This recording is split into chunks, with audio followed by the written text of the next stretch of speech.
जय हिंद दोस्तों, store classes में आपका स्वागत है। आशा करते हैं आप लोग अच्छे होंगे। तो हम लोग देखिए पढ़ रहे थे digestive system of human body, मानव का जो है पाचन तंत्र। देखिए तंत्र, तंत्र का मतलब होता है एक पूरा सिस्टम, ये सिस्टम होता है। तंत्र का मतलब फिर उसके अंतर्गत कितने पार्ट होते हैं ये सब देखते हैं। देखिए इसके पहले जो है आपका वीडियो अपलोड है, ये 6वां चलेगा लार्ज इंटेस्टाइन, अब 5वां था स्मॉल इंटेस्टाइन के ऊपर, ठीक है। अगर आप उसे नहीं पढ़े हैं तो पढ़ लीजिए। और जो पहला वीडियो होता है, देखिए कोई भी अगर हम चैप्टर स्टार्ट करते हैं उसका पहले वीडियो इंट्रोडक्शन स्टार्ट करते हैं, परिचय, जिसे बेस कहते हैं, बेस, ठीक है। उस वो टॉपिक के अंतर्गत कितना क्या चीज पढ़ना है वो बेस में पूरा शुरू से लेकर अंत तक बताया जाता है। वो आपका बहुत इंपॉर्टेंट होता है, बेस आपका क्लियर होना जरूरी है। तो चलिए इसका जो फिगर था, ये देखिए आपका माउथ से स्टार्ट हुआ था, ये ईसोफेगस से होते हुए ये स्टोमक, फिर ये डियोडिनम, ये स्मॉल इंटेस्टाइन, फिर ये जहां से खत्म होता है अपेंडिक्स, लार्ज इंटेस्टाइन, फिर ये जो है आपका रेक्टम, फिर ये एनस, ठीक। देखिए पहला आपका था माउथ, ये पहला स्टेप था। दूसरा था ईसोफेगस,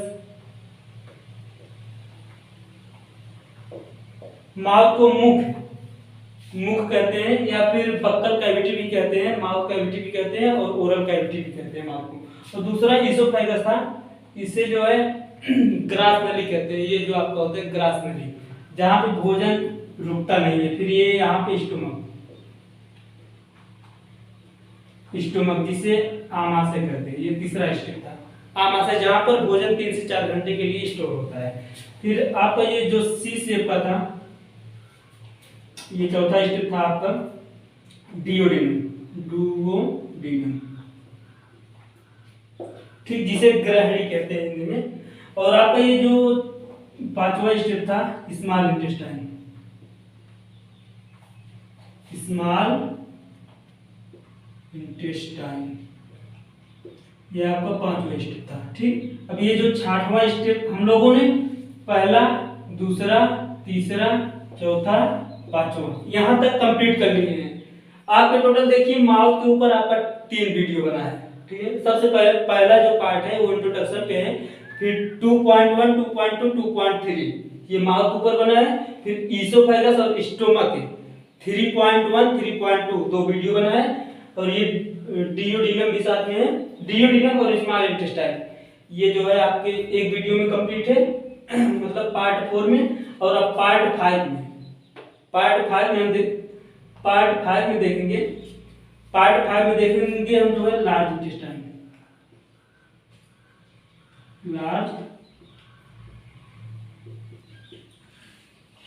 लार्ज इंटेस्टाइन, ये आपका 6वां पार्ट होता है, इसी के बारे में हम लोग पढ़ेंगे। और ये आपका रेक्टम और ये एनस। रेक्टम को ये आपका 7वां स्टेप, ये 8वां स्टेप, इसे मालाशय कहते हैं, जहां पर जो पचा हुआ भोजन नहीं रहता है यहाँ पर जाकर के इकट्ठा होता है, ठीक है। फिर ये एनस की तरफ टाइम टू टाइम डिस्चार्ज कर देते हैं। तो चलिए हम लोग सबसे पहले लार्ज इंटेस्टाइन का फिगर देखेंगे, ये जो लार्ज इंटेस्टाइन होता है। तो चलिए स्टार्ट। हाँ तो चलिए देखते हैं ये जो है आपका स्ट्रक्चर लार्ज इंटेस्टाइन, बड़ी आपका है। देखिए ये रस्सी की भाग जो है गुथा हुआ होता है, इसी के अंदर जो है आपकी स्मॉल इंटेस्टाइन पाई जाती है। ये जहां से स्मॉल इंटेस्टाइन खत्म होता है वो सीकम भाग होता है, ठीक। सीकम और अपेंडिक्स जो दोनों अवशेषीय अंग होते हैं, ये जो पहले के लोग थे उनमें सक्रिय था, ये सेलुलोज का डाइजेशन करने में ये दोनों मददगार होते थे, उनमें एक्टिव था। लेकिन अब हम लोगों का ये इनएक्टिव हो गया है, निष्क्रिय हो गया है, क्योंकि ये सेलुलोज का पाचन नहीं करते। हम लोग कुछ वैसा खाते ही नहीं, पेड़ पौधे वाला, तो जो है सेलुलोज पाचन नहीं।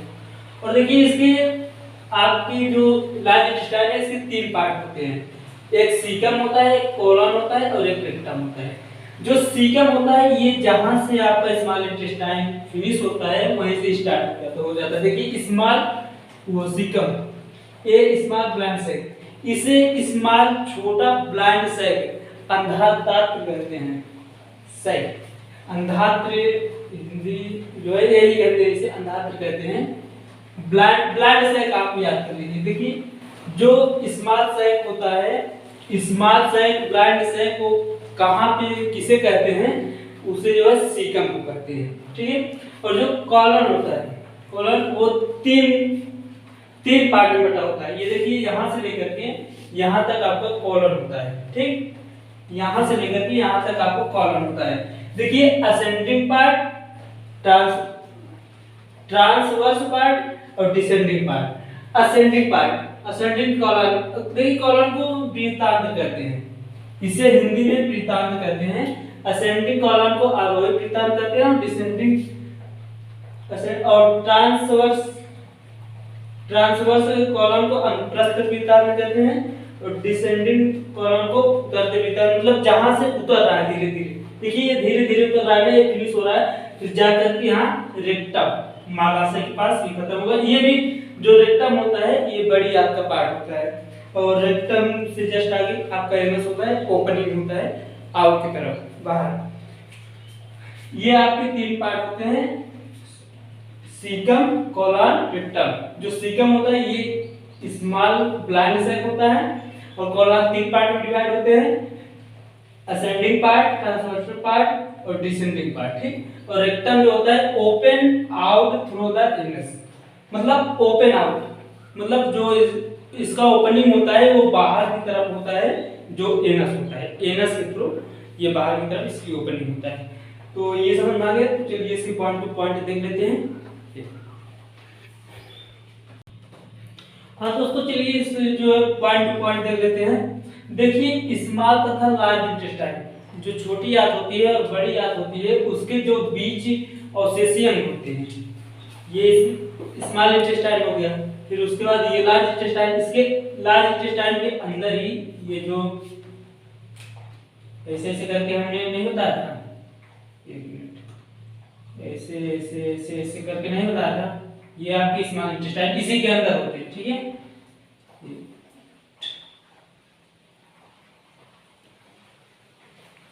इसी के अंदर स्मॉल इंटेस्टाइन होते हैं, मतलब यहाँ खत्म होगा। फिर ये देखिए अवशेषीय अंग होता है, अपेंडिक्स और सीकम, ये दोनों सेलुलोज के डाइजेशन के लिए माने जाते हैं। तो इसके बीच जो अवशेषीय अंग होता है सीकम तथा अपेंडिक्स, ठीक है। सीकम और अपेंडिक्स जो पूर्वकालीन लोग थे, जो सब बहुत पहले के आदमी थे, वो लोग, उन लोगों को जब पता नहीं था कि रोटी कैसे बनाया जाता है, चावल कैसे बनाया जाता है, वो लोग अपने जीवन जीवित रखने के लिए घास फूस खाते थे। तो घास फूस में जो है पेड़ पौधे खाते थे, उसमें जो है सेलुलोज होता था, तो वो सेलुलोज को डाइजेस्ट करता था। तो उन लोगों में ये सक्रिय था, ये जो सीकम और अपेंडिक्स था ये सक्रिय था, लेकिन अब ये निष्क्रिय हो गया, इसका कोई काम नहीं है। हम लोग अब अवेयरनेस हो गए हैं, अब हम लोग घास फूस नहीं खाते, ये जो है जानवर लोग खाते हैं, जो आपके भैंस होते हैं, काऊ हो गए, ये सब जो है खाते हैं, तो उन लोगों का ये होता है, ये सक्रिय होता है, तो उनमें ये पाया जाता है। इन दोनों का काम सेलुलोज का डाइजेशन से संबंधित था। देखिए हमने पहले बताया था इन दोनों का काम जो है डाइजेशन से संबंधित है। इलियम और कॉलन, इलियम क्या होता है?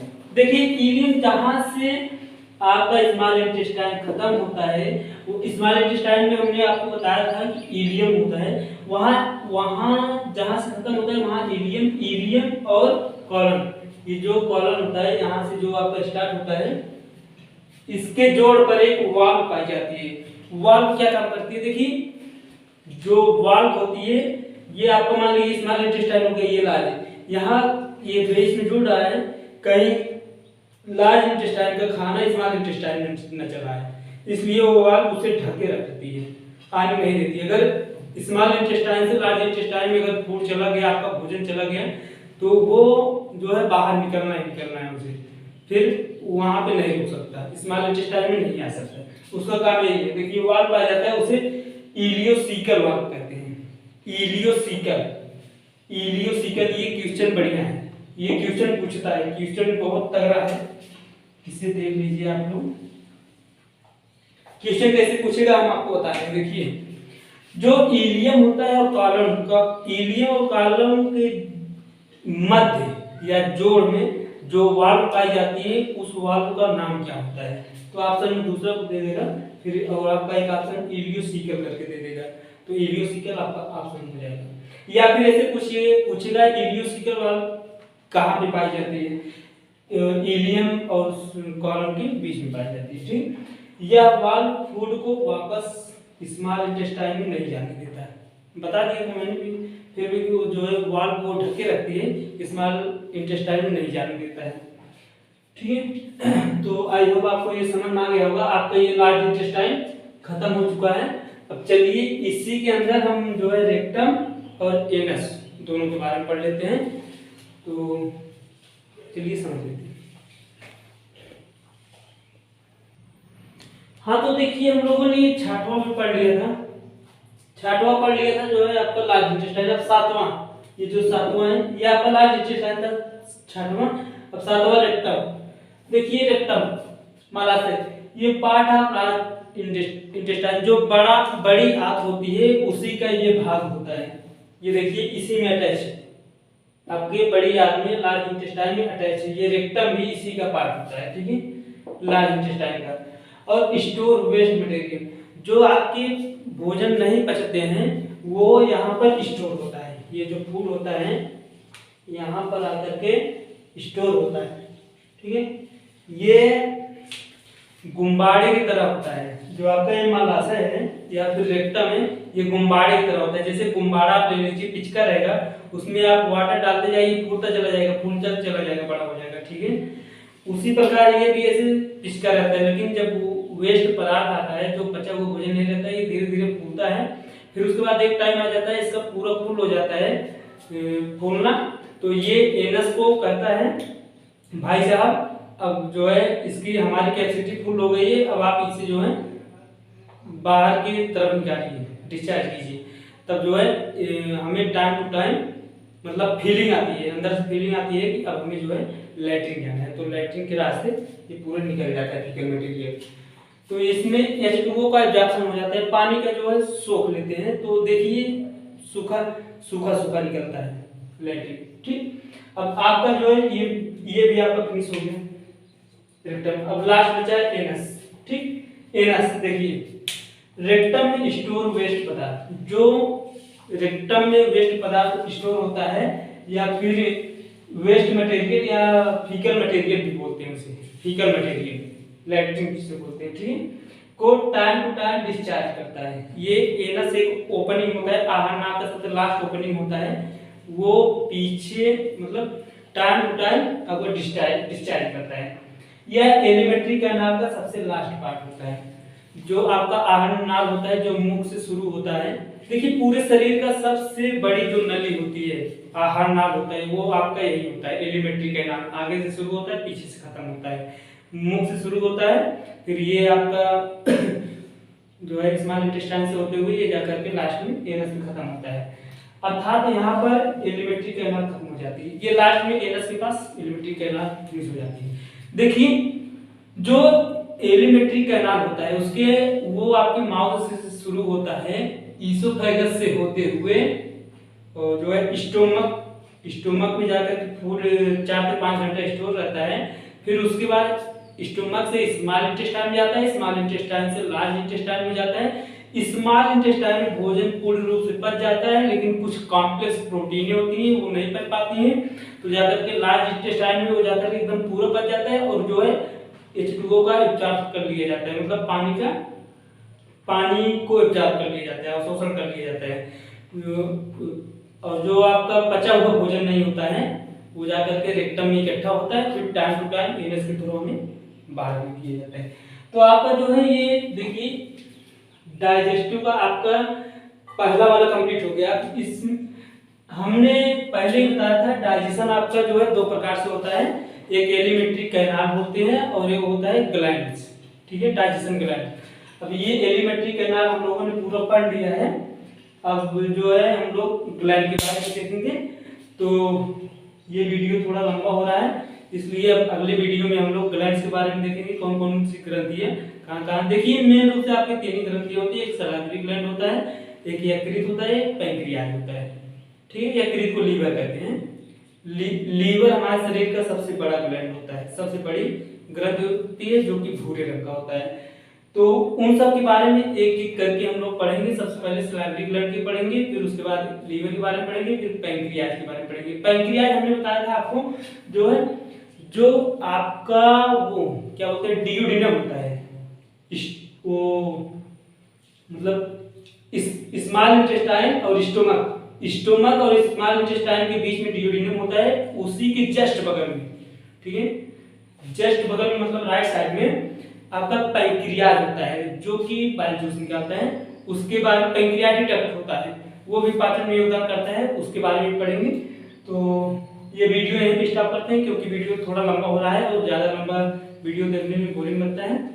आपको ये वीडियो कैसा लगा हमें कमेंट करके जरूर बताइए, और अगर आपका कोई भी मन में डाउट हो, कोई भी चीज़ समझ में ना आया हो, तो कमेंट करके जरूर पूछिएगा, हम आपकी जो है आंसर का जवाब देंगे।